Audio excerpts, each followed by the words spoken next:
Juice এখন হব ভাই, জুচ এখন হব। ৰাইজক মজা দিয়াবোৰক ৰাইজে মজা দিব। হয়, মানস ৰবীন দাই গানটো উলিয়াইছিল আৰু সেই গানটোক সাৰোগত কৰি এতিয়া ৰাজনৈতিক দলসমূহে কৈছে জুচ এখন হব। ২৬ত জুচ এখন হব আৰু জুচখন ৰাইজক মজা দিয়াবোৰৰ বিৰুদ্ধে হব।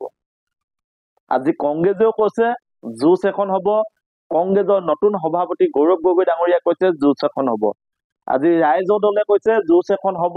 অখিল গগৈ ডাঙৰীয়াই কৈছে জুচ এখন হব। আজি জাতীয় পৰিষদে কৈছে জুচ এখন হব। লুইন গগৈ ডাঙৰীয়াই কৈছে জুচ এখন হব। গতিকে ৰাইজৰ দৃষ্টিভংগী কি? ৰাইজে সঁচাকৈ ২৬ত এখন জুচ হোৱাটো বিচাৰেনে?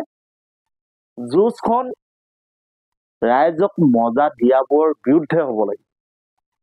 যোনে ৰাইজক হাৰাশাস্তি কৰি আছে, ব্লেকমেইলিং কৰিছে, মূল্যবৃদ্ধি কৰিছে, ৰাইজৰ পৰা লুণ্ঠন কৰি আছে, তাৰ বিৰুদ্ধে হব লাগে।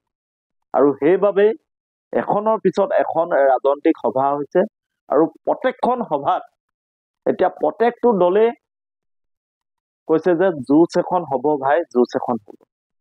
২৬ত ৰাইজক মজা দিয়াবৰ বিৰুদ্ধে জুচ এখন হব। আপোনালোকে কি কয়? আপোনালোকৰ দৃষ্টিভংগীয়ে কি? আপোনালোকৰ দৃষ্টিভংগী আপোনালোকে কি ভাবে যে সঁচাকৈ ২৬ত এখন জুচ হবনে? ২৬ত সকলো বিৰোধী একত্ৰিত হৈ এটা নতুন যুগৰ সূচনা কৰিব পৰা যাবনে?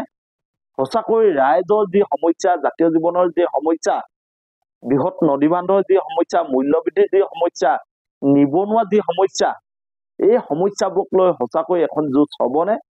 আপোনালোকে আপোনালোকৰ মতামতসমূহ আমাৰ কমেণ্টত আহি জনাওক।